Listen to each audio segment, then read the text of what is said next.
Hi everyone, thank you for dropping by and for returning to the old world. Today we're talking about how I paint my dwarf armour up to tabletop standard, a reasonable tabletop standard, in just a handful of quick and easy steps.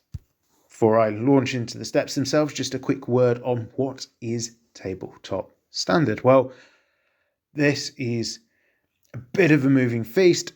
In my view, really, we're talking about anything that's legal for an event, but is less than an entry you're putting in to a competition. So it's not competition standard. Again, that's probably quite a variety. So what is tournament legal? Well, tournament legal is, generally speaking, 3 colours on your model, and it has something on the base. So looking at this model just very quickly, this is something I painted when I was very young. It's got more than 3 colours on it. It's fully painted. There's some material on the base. Tabletop standard, job done. This can take the field.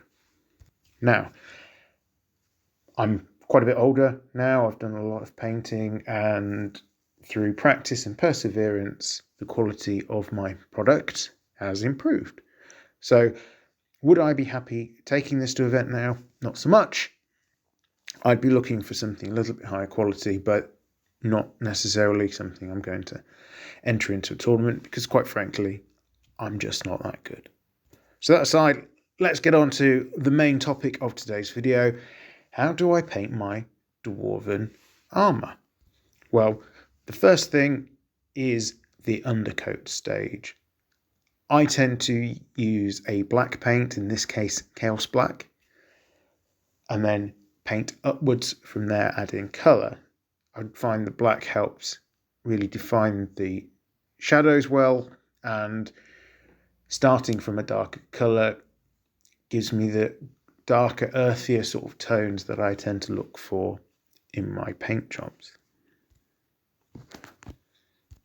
The next phase, really still part of the undercoating, is to give the models a dry brush with white. I use a cheap acrylic white for this.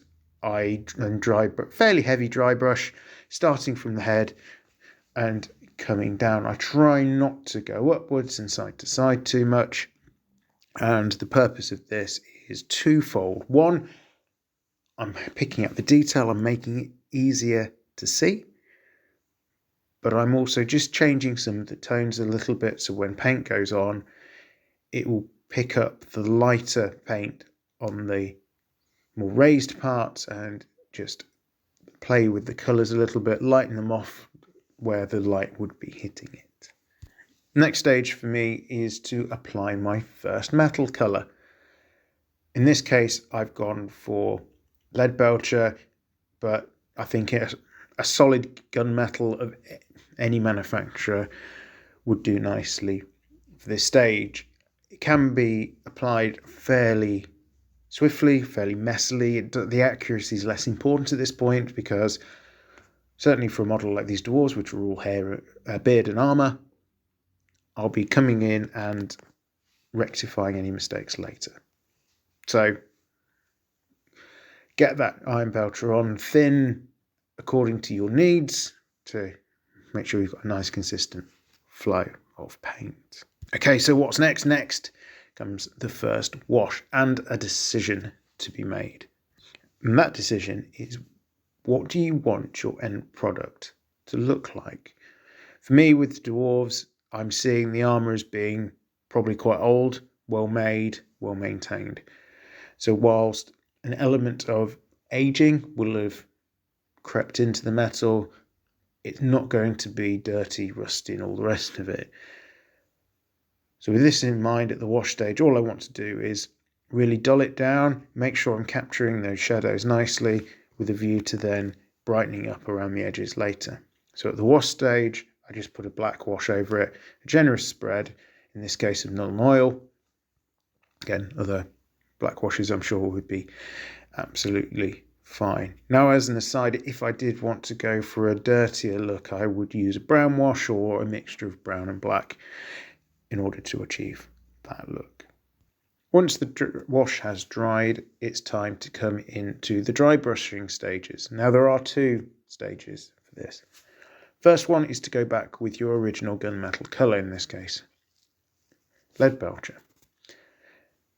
A light dry brush going again downwards, so the paint will be mostly collecting on the raised areas. The only area I won't do this is on the shoulder pieces, where I will go lightly upwards, just to pick up the edges of those shoulders. This is followed up with a second dry brush, this time using a silvery paint. I use Iron Hand Steel for this, and this is a very, very light dry brush, just picking up the most raised of the areas. And with that, your armour is done. These stages are incredibly quick to do, and you can knock through a batch painting project really quickly with this, and also get what I think is as a fairly pleasing end result that en masse as a unit looks perfectly adequate, perfectly good for getting onto the tabletop. There's a bit of depth in there, from the lightest highlights down to the depth and the shadows. So that's how I approach the armour. Thank you very much for listening. I'm Return to the Old World. Have a great day.